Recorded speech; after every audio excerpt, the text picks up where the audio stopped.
Well, good morning, everyone. Our passage for this morning is going to be 2 Corinthians chapter number 3, verses 7 through 18.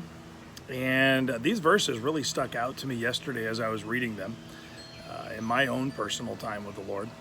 And what struck me about them is, if you know anything about when Moses received the Ten Commandments, when he was up on the mount, and when he came off the mountain, the people were scared of him because he was glowing. He was radiating the glory of God in such a pronounced way that it was physically visible off of him. I don't know how you imagine that, but maybe you would imagine it like being exposed to radiation and having that glow that people always talk about. They jokingly say that person was glowing after they were exposed to that radiation. Well, that's what Moses displayed when he came off the mountain, having been in the presence of God. Well, what's interesting is Paul in 2 Corinthians chapter number 3, verses 7 through 18, he talks about Moses radiating that glory of God and then saying, but the believer in Jesus Christ is going to actually be more glorious. It's going to be a more radiant experience because it's going to be an inside out thing where the inside of you is going to be transformed in such a striking and dramatic way that you're going to radiate the glory of God from inside of you, out of you. What comes out of you, what you do, what you say is going to always radiate the glory of God. That's just powerful to me. That's striking to me that genuine believers are expected to be so radiant that it be almost spooky, kind of creepy in the way that we radiate Christ out of us. And so I want to encourage you with just a couple of questions. We're talking about the difference between being a good person and being a glory of God kind of person.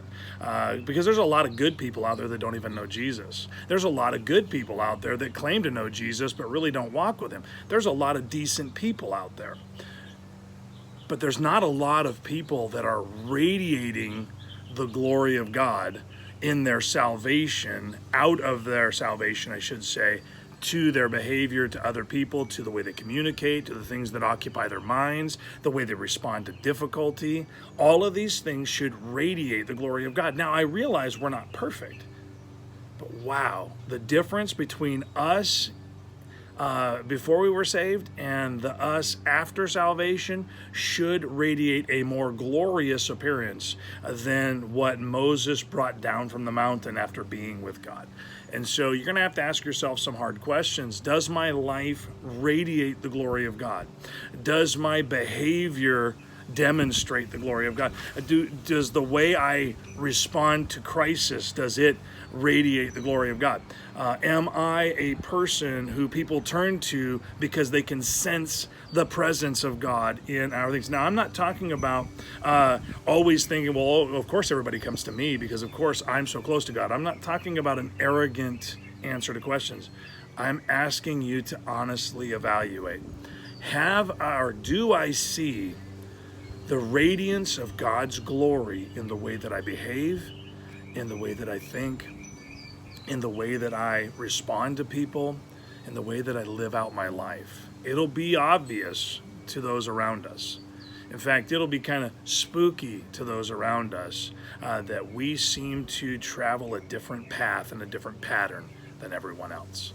Now, I hope that's been an encouragement to you. If you want to look it up, again, it's 2 Corinthians chapter number 3, starting with verse number 7, all the way out to the end of the chapter. And I hope that you'll see what I saw when I read it.